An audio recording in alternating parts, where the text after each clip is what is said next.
నమస్కారం అండి. నా పేరు కుమార్. ఈ CGTI pastor brother Vijay Kumar నిన్న ఒక వీడియో పెట్టాడు.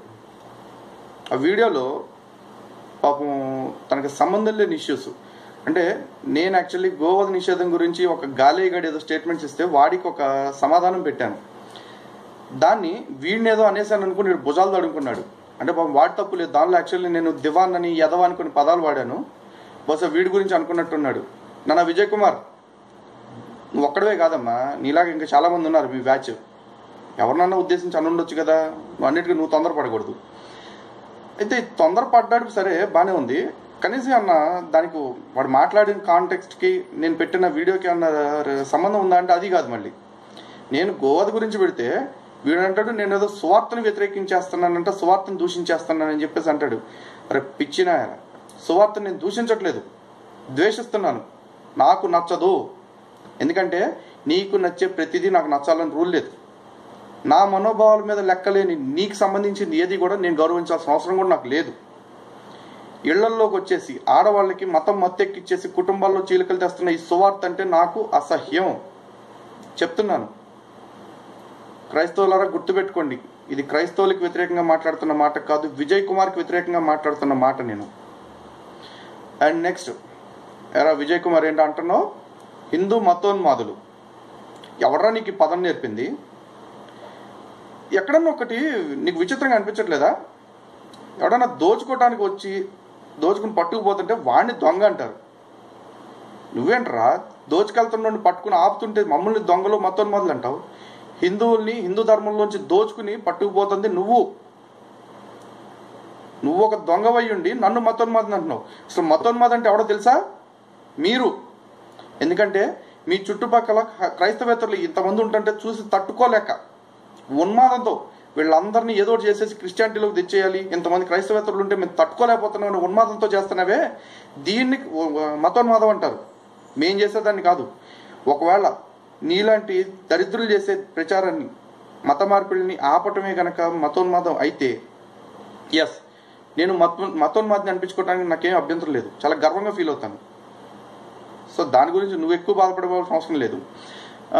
ఇంకోటి ఏంటో అంటున్నావు, గోహత్య గురించి వస్తే గోవు మనిషి సమానమేనా అని అడుగుతున్నావు కదా. ముమ్మాటికి సమానం కాదు. ఎందుకంటే గోవు తన జీవితకాలం మొత్తం కూడా మనిషి అవసరాల కోసం తను కష్టపడుతుంది, మనిషి అవసరాలు తీర్చడానికి తను శ్రమ పడుతుంది. కానీ మనిషి ఏం చేస్తున్నాడు? గోవు జీవితం చివరిలో కూడా తను కట్టుకోడికి అమ్మేస్తున్నాడు తప్ప గోవుకు రుణం తీర్చుకునే పని ఒక్కటి కూడా చేయట్లేదు. మనిషి గోవు సమానం ఎట్లా అవుతారు? గోవు మహోన్నత జీవి అవుతుంది. గోవు నాకు తల్లి, నీకు మాత్రం జంతువే అని చెప్పావు, అవునా? చెప్తావురా, ఎందుకంటే నువ్వే ఒక జంతువువి. అయినా తోటి మన సమాజంలో ఉండే తోటి జంతువుల్ని కోసుకుని తినండి, వాటిని కోసుకు తినడానికే పుట్టించాను అని మీకు చెప్తుంటే మీ దగ్గర ఇంతకంటే గొప్ప సమాధానాలు మేమేం ఎక్స్పెక్ట్ చేస్తాం? అయినా మీ పుస్తకంలో ఏదో చెప్పారు కాబట్టి మేము కోసుకు తింటున్నాం అంటున్నాం. మరి అదే పుస్తకంలో మనిషి మలంతో వంట చేసుకుని తినమని కూడా చెప్పారు. మరి అది కూడా పాటించాలిగా. పాటించడానికి నువ్వు సిద్ధంగా ఉన్నావా? సమాధానం చెప్పు. ఓకే. ఇంకా పోతే మహనీయులు పరిపూర్ణానంద స్వామీజీ గురించి ఏంట్రా వాగుతున్నావు నువ్వు? ఆయన గురించి మాట్లాడే అంత స్థాయి నీకుందా అసలు? ఎవరనుకుంటున్నావు? ఆయన నీలాగా ఒక పుస్తకం చదివేసి ప్రపంచం మొత్తం తెలిసిపోయిందని చెప్పేసి నాకు ఒక్కడికే తెలుసని సర్వజ్ఞులాగా ఫీల్ అవుతూ బలుపు పోవటం ఆయన చరిత్రలో లేదు. ఆయన ఎంత సంస్కారవంతుడో ఆయన ప్రవచనాలు విని ఒకసారి తెలుస్తుంది. ఆయన 4 వేదాలు చదువుకున్నారు. నీకంటే 100 రెట్లు ఎక్కువ జ్ఞానం కలిగిన వ్యక్తి. ఒక్కసారి ఎదురుపడితే తారసపడినప్పుడు మాట్లాడు, నీకు తెలిసి వస్తుంది, నీ స్థాయి ఏంటో నీకు అర్థమవుతుంది. ఇంకేంటి, గరికపాటి నరసింహారావు గారు ఏదో ఒక వీడియో పెడితే దీనికి జతపరిచేసి ఏదో గరికపాటి నరసింహారావు గారు గోవుని తినమన్నారు అన్న రేంజ్లో చెప్తున్నావు.